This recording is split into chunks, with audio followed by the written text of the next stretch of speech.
Assalamualaikum warahmatullahi wabarakatuh. Salam sejahtera untuk kita semua. Shalom, namo buddhaya, om swastiastu, salam sejahtera. Halo semuanya, perkenalkan nama aku Faradiba Erza Syafira, siswa dari SMA N 1 Tarjun. Halo guys, perkenalkan nama aku Anissa Fati, biasa dipanggil Ani. Hai guys, perkenalkan nama aku Safia Nanda Wijaya, biasa dipanggil Nanda. Oke, jadi kali ini kita berkesempatan untuk berbincang-bincang santai yang kita bungkus dalam sebuah podcast yang diberi nama Podcast Berkobar.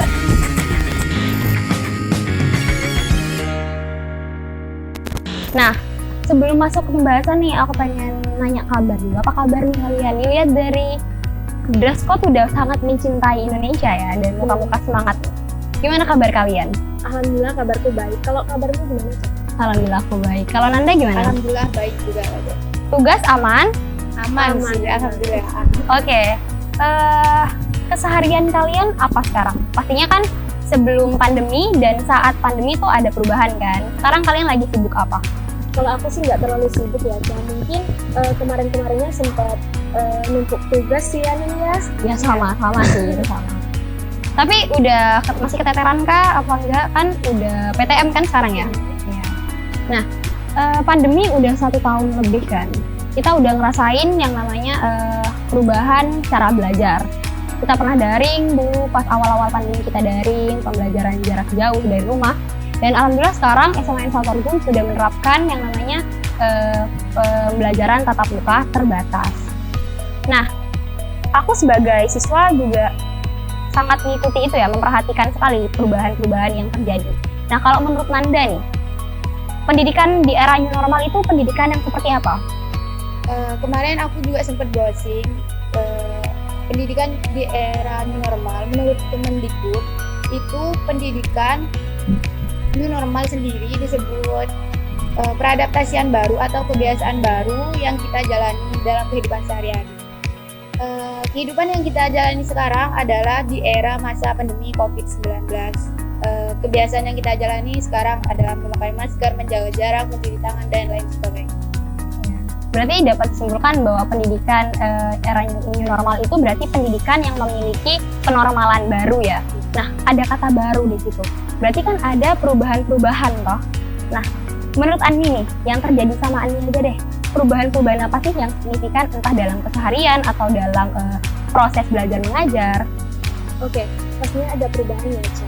Yang pertama, yang awalnya kita masuk normal sebelum adanya pandemi COVID-19, sekarang waktu pembelajaran kita sangat terpotong.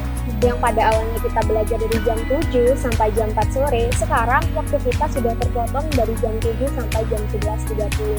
Sehingga pada saat pembelajaran kita mungkin kurang lebih mendalami ya apa yang dijelaskan oleh guru pengajar, sehingga kita harus juga belajar di rumah melewati melewati file-file yang sudah dikirim, melewati grup WhatsApp yang sudah dibuat oleh kelas. Ya, sebenarnya itu kurang optimal juga ya. Nah, kalau boleh flashback sebenarnya pas daring dulu itu juga banyak sekali ya hambatan-hambatan yang terjadi selain hambatan yang cerita Ani. Contoh deh, kalau dulu di masa daring itu mungkin kalian dan teman-teman di rumah juga sedikit merasakan juga gitu. Contoh nih, mulai dari yang namanya kesiapan kita terhadap teknologi, lalu dari ekonomi siswa, lalu juga dari jangkauan teknologi menurut letak geografis, itu kan juga merupakan hambatan untuk kita kan. Nah, selain itu, tantangan-tantangan apa sih yang kalian rasakan? Seperti kayak tadi yang diucapin tadi ya, tantangan tentang pemangkasan waktu. Kita kan sekarang sudah memasuki pembelajaran tatap muka. Itu kan tadi jam 7 sampai jam 11.30, itu singkat banget dong. Ya, banget Sedangkan sih. kita mau nggak mau harus memahami materi dan ngerjain tugas yang gimana materinya aja belum paham. Iya benar. Itu juga tantangan juga sih, tantangan terberat sih sebenarnya bagi pelajar ya sekarang. Soalnya mau nggak mau kita kadang ketinggalan tugas. Tapi ternyata dikejar waktu kan, sebenarnya dikejar waktu. Akhirnya kita harus mau nggak mau kita belajar sendiri, belajar otodidak sendiri kita di rumah. Bahkan mungkin kalian ngerasain nggak sih kayak begadang gitu, ngerjain tugas begadang itu ngerasain juga nggak? Ngerasain. Siapa sih nggak ngerasain kayak gitu kan? Nah, tapi di samping itu, di saat yang lain mungkin juga merasakan tantangan-tantangan itu, pasti ada kelebihan kan di situ. Ada kelebihan dimana aku rasa dibalik adanya kesulitan selain itu masih ada kelebihan. Nah, contoh kelebihan yang paling signifikan itu permajuan teknologi kan, pemanfaatan teknologi itu maju banget sekarang. Nah, bagaimana sih Ani menyikapi pesatnya kemajuan teknologi tersebut? Oke, kan kemarin sempat ada pembelajaran daring di rumah. Nah, daring itu masih digunakan pada saat pembelajaran tatap muka di sekolah. Kemarin aku sempat dapat tugas nih dari guru mata pelajaran bahasa Inggris. Kamu juga pasti dapat ya, kan, aku juga dapat. Pasti dapat. Nah, tugasnya itu pembuatan mini vlog. Oke, ya mini vlog.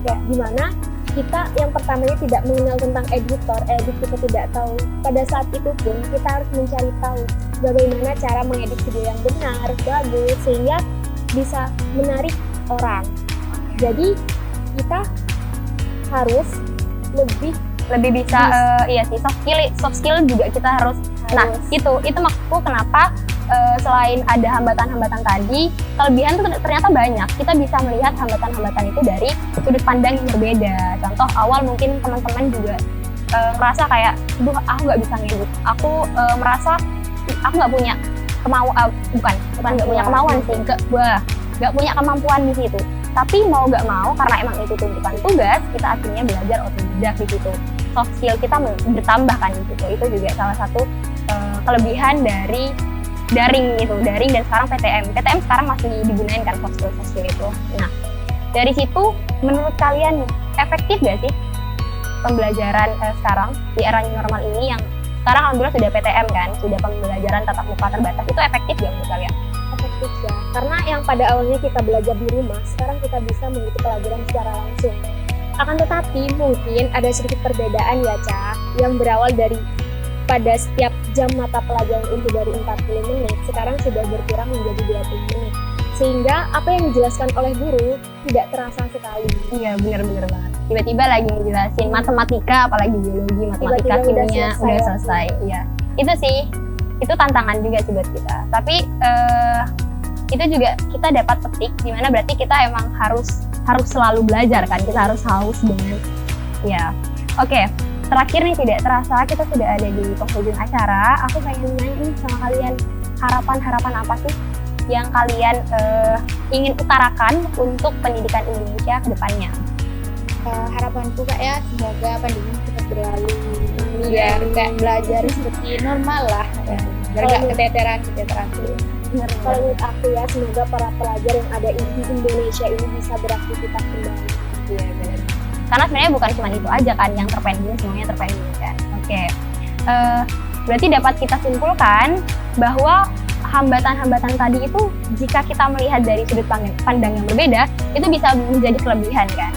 Nah, semoga harapanku sama kayak kalian, semoga pandemi cepat berakhir, semoga kita bisa melaksanakan pembelajaran seperti biasa yang tidak terpotong-potong.